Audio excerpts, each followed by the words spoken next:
Hey howdy hey YouTube, welcome to Nate Talks. My name is Nate, and this week's video is going to be a little different. As you can see, I'm not in my basement. I'm actually in my grandparents' basement in the great state of South Carolina. So there's that. The other thing that's different about this week's video is I'm wearing a hat. Now I'm not wearing this hat as a fashion statement, clearly. This hat is actually an exact replica of the hat worn by Bob Denver when he played Gilligan on Gilligan's Island. Best 25 bucks I ever spent. Now the reason I'm wearing my Gilligan hat is because after I uploaded last week's video, I found out that Sherwood Schwartz, creator of the classic TV shows The Brady Bunch and Gilligan's Island, had died a couple of days before. The guy was 94 years old. So in memory of Sherwood Schwartz, wearing my Gilligan hat. Now when Schwartz died, he was working on a Gilligan's Island movie. You know, obviously it was gonna have an all-new cast and everything, and I honestly don't know if this movie is ever gonna actually happen, but I sincerely hope it does. And because I sincerely hope it does, I thought it would be fun to cast the movie myself, so I will. So just sit right back and you'll hear a tale of who I think should be in the Gilligan's Island movie. Now I'll name the characters and the actors in the order that they appear in the show's theme song, starting with Gilligan. Now like I said before, Gilligan was originally portrayed by Bob Denver, who did an excellent job. He played a goofy, clumsy, and lovable Gilligan. And I think the actor today who's best qualified to fill his shoes is Michael Cera. I mean, first of all, he looks a little bit like Bob Denver, which is a plus. At least I think he does. And he also has a lot of experience portraying awkward, goofy, lovable characters. So in my book, the part of Gilligan goes to Michael Cera. Next up in the lineup is the Skipper, originally played by Alan Hale Jr. The Skipper, along with Gilligan, is one of my favorite TV characters of all time, and it's because of Alan Hale Jr.'s performance. You know, he really enjoyed playing the Skipper, and it showed in his acting. But I think that if there's anyone qualified to play the Skipper now that Alan Hale Jr. is no longer with us, it is Eric Alan Kramer. Now, you've probably never heard of him because currently he's on Disney Channel,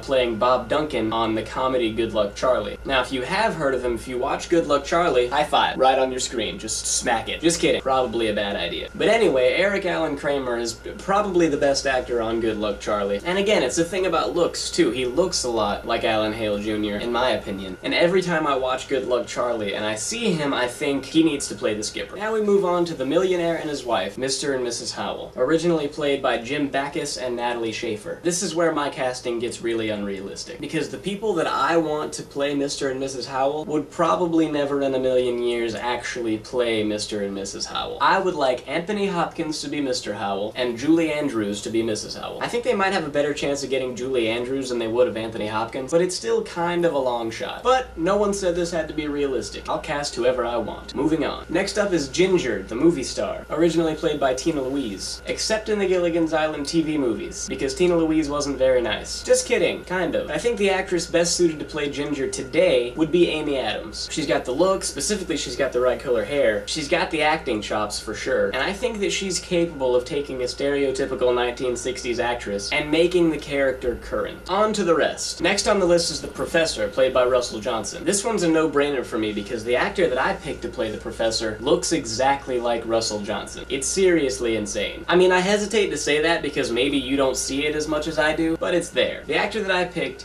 is Simon Baker, best known for his role as Patrick Jane on The Mentalist. Now, Baker's an excellent actor, but even if he was just kind of good, I would still put him in this role, just because it would be like still having Russell Johnson in the cast. Speaking of Russell Johnson, he's old enough now that if he wanted to, he could come back and play Mr. Howell. Just a thought. And last but not least, Marianne. This one was probably the toughest for me to cast, and I'm still not 100% sure about my decision. Marianne was originally played by Dawn Wells, and I honestly have a hard time seeing anyone else in the role, but the best person I can come up with is Mila Kunis. I really hope I said her name right. Now, I know Mila Kunis from that 70s show. She was also in Black Swan, and she's a really good actress. She also looks the part, so why not? Now I want to hear feedback from you guys. Down there in the comments section, tell me what you think of my Gilligan's Island cast. That's all I have for you this week. Thank you for watching. Please subscribe, and I'll see you next week with some more Nate Talks. Bye!